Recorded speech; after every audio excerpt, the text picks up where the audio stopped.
Good morning everyone. Today we are going to start new chapter simple equation. इसके पहले हम लोग 3 chapters already कर चुके हैं, इंटीजर्स, फ्रैक्शन और रैशनल नंबर्स. तो इसके बाद हम लोग अपना एक नया चैप्टर स्टार्ट करने जा रहे हैं जो है simple equation, chapter number 3 of your book. Today is 15/6/2020. तो नाउ अब हम लोग सिंपल इक्वेशन का बात करते हैं. तो जब हम लोग सिंपल इक्वेशन का बात करेंगे तो हम लोगों को सिंपल इक्वेशन स्टार्ट करने के पहले कुछ टर्म को जानना बहुत जरूरी है, जैसे कांस्टेंट, वेरिएबल. तो सबसे पहले कांस्टेंट का बात करते हैं. तो तुम लोग पहले से जानते हो, पहले हम लोग अलजेब्रिक एक्सप्रेशन चैप्टर जब पढ़े थे क्लास 6 में, तब भी हम लोग कांस्टेंट का मतलब समझे थे.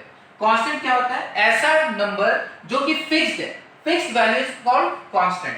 As for example we can say 5, 2 and any number जिसको कभी हम लोग बदल नहीं सकते. 2 हमेशा 2 ही रहेगा, ये कभी 3 नहीं बन सकता, ये कभी 5 नहीं बन सकता, ये कभी -2 नहीं बन सकता. तो इस तरह का सारा नंबर जो जिसका वैल्यू फिक्स हो वो कांस्टेंट कहलाता है. Now coming to the next term, that is variable. Variable मतलब जिसका वैल्यू वेरी करता है, जो फिक्स नहीं है. Variable whose value is not fixed. यहां पर हम लोग कोई भी वेरिएबल की जगह x, y, z कोई भी अल्फाबेट लेट कर सकते, या फिर तुम अपना नाम भी रख सकते हो. Variable can be any name. Your name can also be put as variable in the expression. तो यहां पर वेरिएबल के लिए हम लोग क्या बोले? It can be any alphabet, it can be any name, anything. अब तुम लोग को एक और चीज हम याद दिलाते हैं. तुम लोग लास्ट ईयर क्लास 6 में अलजेब्रिक एक्सप्रेशन पढ़े थे.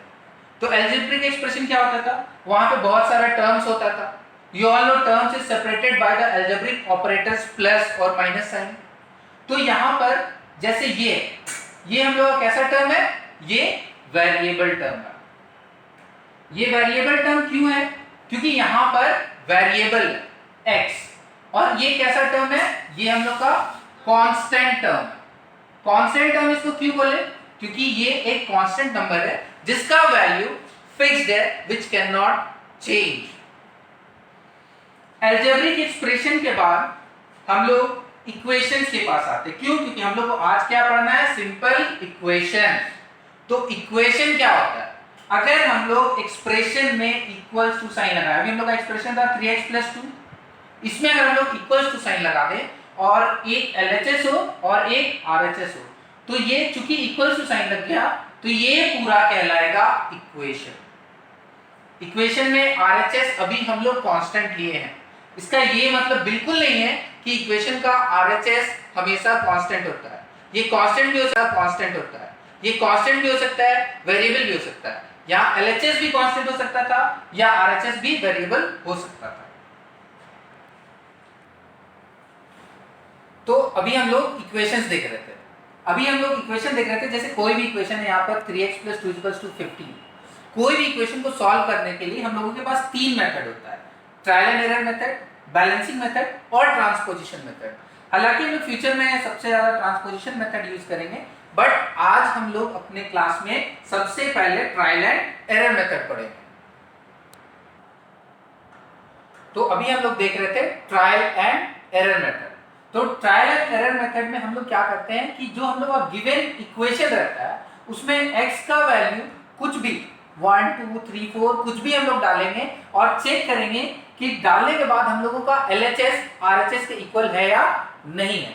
अगर LHS RHS के इक्वल आ जाता है तो वो उस गिवन इक्वेशन का सॉल्यूशन होगा, और अगर LHS RHS के इक्वल नहीं आता है तो वो उसका सॉल्यूशन नहीं है. लाइक फॉर एग्जांपल अभी हम लोगों के पास इक्वेशन है 3x + 2 = 8. तो हम लोगों का जो इक्वेशन है 3x + 2 = 8, उसको सॉल्व करने के लिए हम लोग जैसा बताए हम कि x का कोई भी वैल्यू डाल सकते हैं. तो अभी हम लोग x का वैल्यू 1 डाल रहे हैं. तो LHS जो है 3x + 2 = 8, this is the LHS.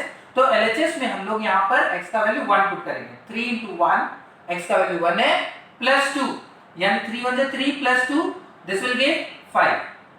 तो हम लोग देख रहे हैं कि जो हम लोगों का RHS है दैट इज a, जो 5 के इक्वल नहीं है.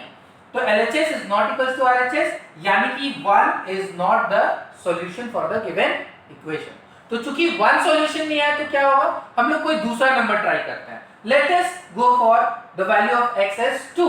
तो x का जब वैल्यू में 2 डालेंगे तो 3 into 2 plus 2 that is 6 plus 2 that is 8 is equals to 8, यानी LHS is equals to RHS मिला हम लोगों को। तो जब LHS is equal to RHS मिला तो x का जिस वैल्यू के लिए LHS और RHS सेम आया वो उस इक्वेशन का सॉल्यूशन होगा, यानी कि we can say that therefore 2 is the solution for the given equation।